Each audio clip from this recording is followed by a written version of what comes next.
Okay, this is the second part of our video. In this video it's just going to be a very brief video, this one. If you haven't seen all the features that our controllers have, check out part 1. It gives an overview of the whole controller, how you change modes, how you activate and deactivate features, so be sure to check out that one first.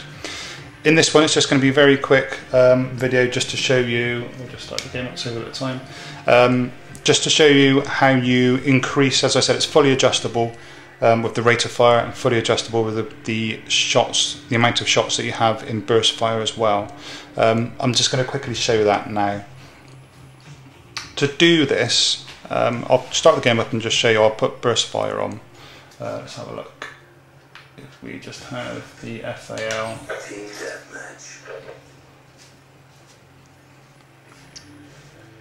We just wait for it to start. I'll put burst fire on. Okay, so again the FAL, just to show you, single shot weapon. All I'm going to do, pause the game, turn burst fire on. If you don't know how to do that, it's just tap the button on the back, the mod button, and tap right on the D-pad. Tap them both together and you can see the player 4 LED goes solid. Now we're in burst fire. If I just press nothing else except the R1 button, see 3 shots, 3 shot burst. If we want to change the amount of shots that we have in the burst, we can do so. We can change it anywhere from 2 to 10. Now obviously you don't want to make sure, to do that you need to go into programming mode, and obviously we want to make sure that we don't accidentally go into programming mode when we don't want to. So to make sure you can, what we've done is you need to hold down all 4 of the top buttons. So L1, L2, R1, R2. So what I'm going to do is hold down, try and get this so you can see. Hold down all 4 and hold them down. You see then player 4 LED comes on and then goes off. We're now into program mode. While we're in program mode, if we tap up on the D-pad, you see it makes LED 4 flash. If we tap down on the D-pad, it makes player 4 LED flash. What we're doing by up and down, we're increasing the speed of the fire, i.e. the shots per second of the burst fire.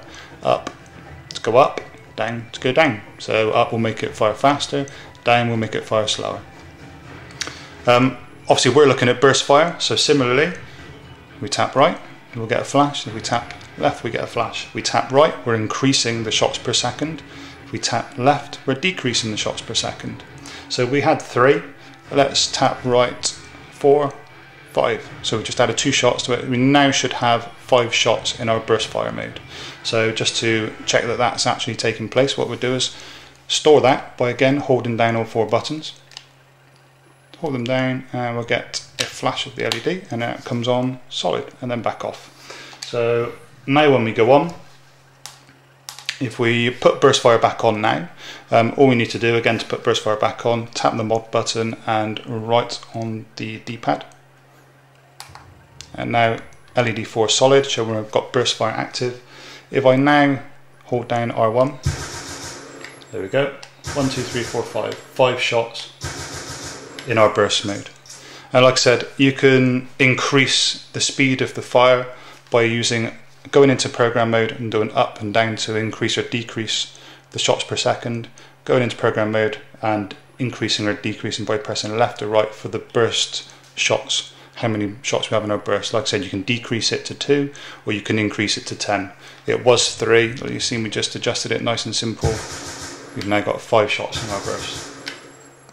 Okay, so I'm not going to mess around with that too much. Hopefully that's fairly straightforward. Like I said, just hold down all 4 of the top buttons to go into program mode. Once you're in program mode, you can just use this nice and simple to go up and down in speed, up and down in burst. Okay, check out my other videos for some more in-depth features.